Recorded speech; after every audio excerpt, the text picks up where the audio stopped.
Айгуль Турсуновна, здравствуйте. Здравствуйте. С праздником вас, днем Спасибо. учителя. Большое спасибо. Пожелания? Да. Так.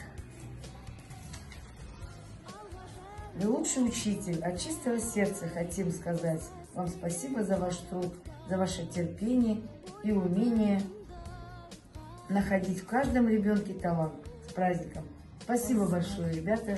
Спасибо. Еще раз хочу поздравить всех учителей, всех педагогов, потому что наша работа, она нужная. А вам, ребята, здоровья, терпения и хороших оценок. Спасибо.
Басиемен мәңгі ұстаз лайық құрметке қабылда бол әнді шәкіртіңнен.